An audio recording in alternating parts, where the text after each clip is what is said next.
Imagine this, November 1923. You're in a Berlin bakery, and the price board behind the counter shows 200 billion marks for a single loaf of bread. Not 200 marks, not 200,000, but 200 billion.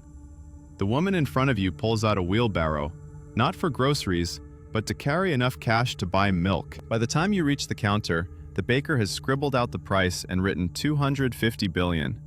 In the 12 minutes you stood in line, the mark lost 30% of its value. This isn't some dystopian tale, it was the Weimar Republic. And it has recurred repeatedly. Venezuela in 2018. A carton of eggs cost 7 million bolivars. Zimbabwe in 2008. A bus ticket required a 100 trillion banknote. Lebanon in 2023. The currency plummeted by 98% in 4 years, turning doctors into paupers overnight. Here's what concerns me. It's not a question of if your currency will fail, but when, historically speaking. The average lifespan of a fiat currency is 27 years. The US dollar has been around since 1971. Do the math.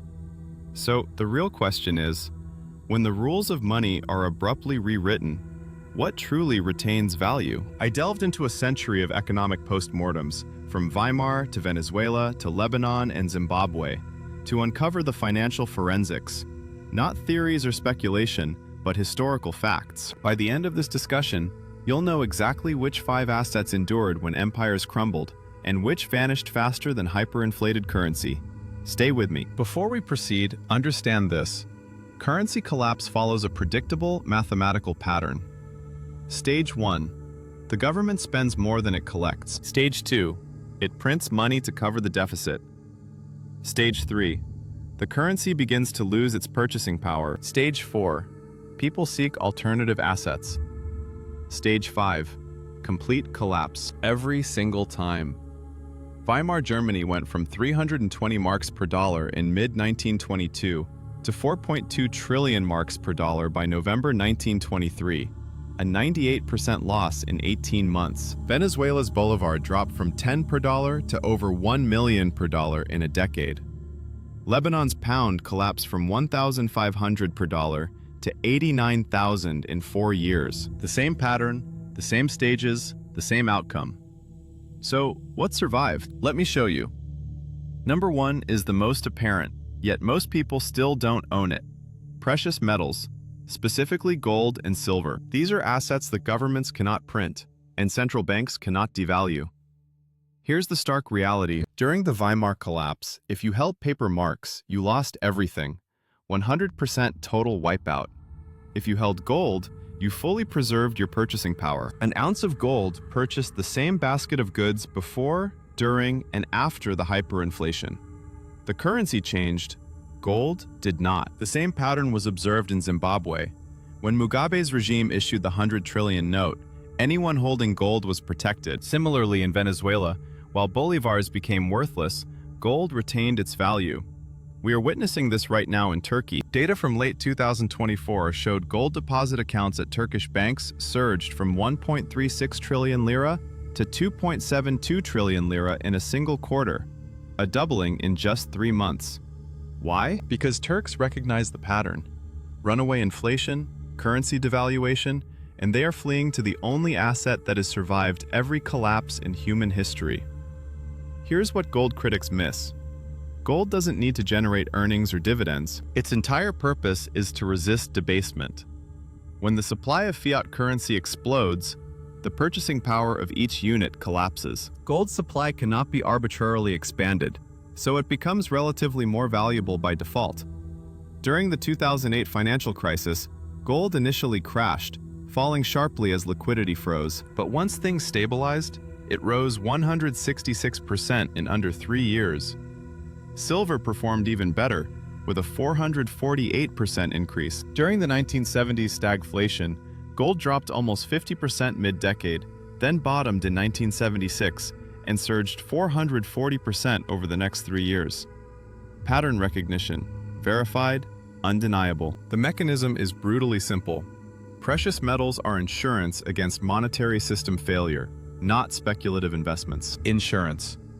You hold them because they do nothing, except preserve purchasing power when everything else is destroyed. Number 2. Foreign hard currencies.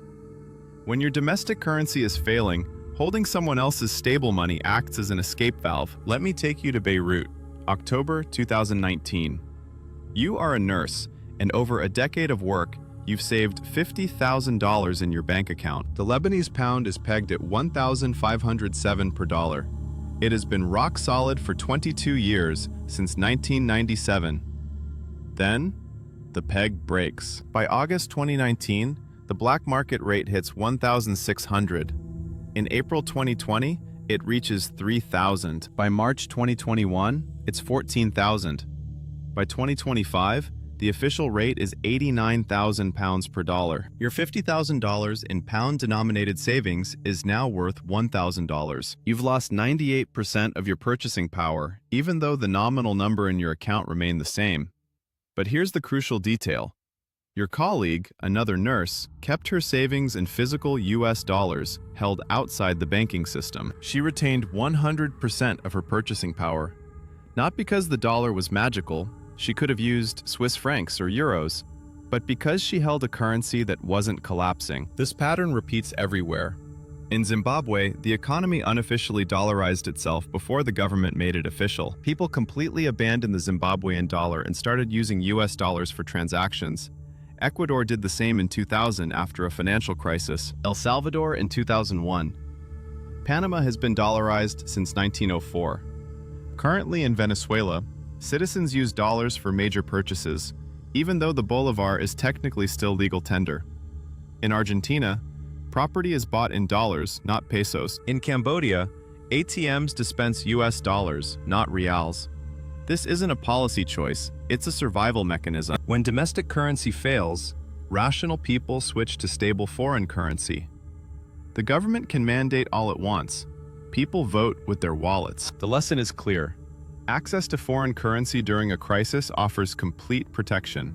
A person holding dollars during the Lebanese collapse maintained their wealth. A person holding pounds lost 98%. That's not market volatility. That's the difference between survival and annihilation. Number 3 is counterintuitive and differentiates those who truly understand currency collapse from those who don't. Productive equities, meaning stocks, ownership in real companies with real assets. Here's what amazes people. Venezuela's stock market soared over 3,400% in 2024.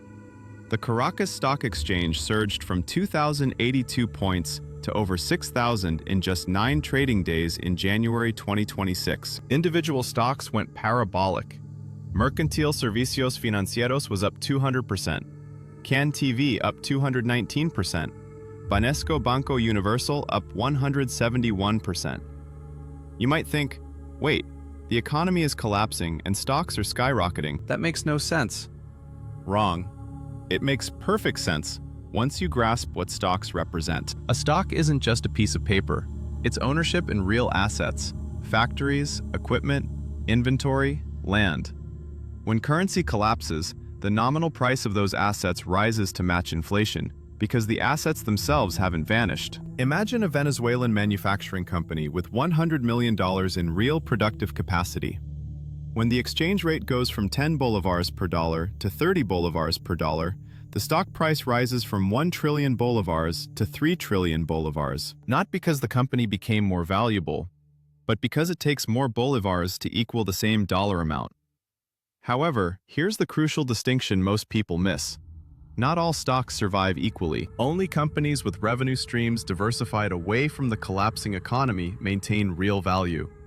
A company earning 100% of its revenue in bolivars will see its real profitability collapse, even as its nominal stock price rises, because it has to convert worthless bolivars back to dollars to buy foreign inputs. Conversely, a company that exports 50% of its production receives dollar revenues directly. Its bolivar costs decline in real terms, while dollar revenues remain stable. Real profitability improves during devaluation. For shareholders, this becomes an actual inflation hedge. Research on the Latin American crisis of 1982, Mexico's tequila crisis of 1994, and Asia's meltdown of 1998 confirms this. Direct investors operating manufacturing facilities that could redirect sales from local markets to export markets survived and thrived. Other investment forms plummeted into negative territory.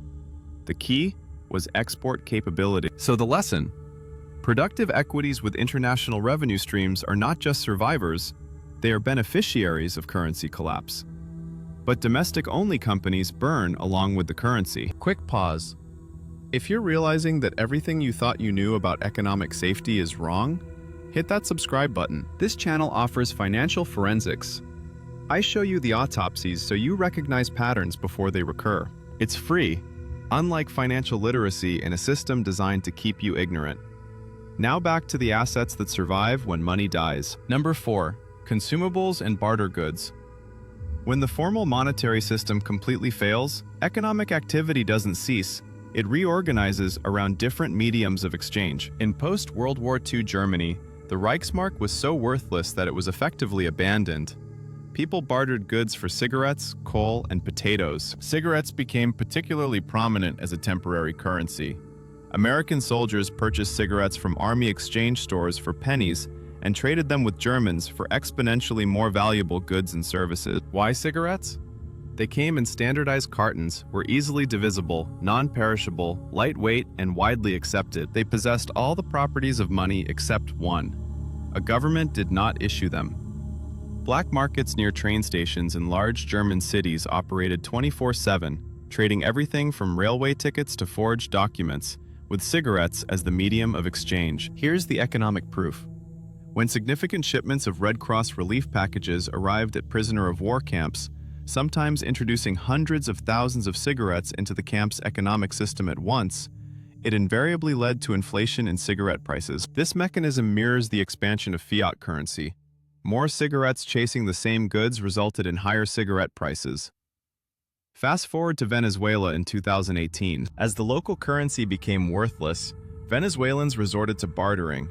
Fishermen would exchange their catch for flour, just to feed their children. Items that retained value included medical supplies, food, water, fuel, batteries, lighter fluid, and basic tools, anything with immediate consumption value or enabling essential functions. During periods of supply chain disruption, even toilet paper, soap, and wet wipes became highly prized, not for comfort but for health, as maintaining hygiene prevented the spread of infection during systemic failures. However, there's a crucial limitation. Consumables are, by definition, consumed. They cannot function as long-term stores of value.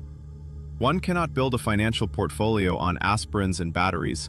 These are tactical items, not strategic investments. The optimal approach is to allocate a small portion to physical necessities for immediate exchange during acute crisis phases, but to hold the bulk of one's wealth in assets that do not diminish upon use.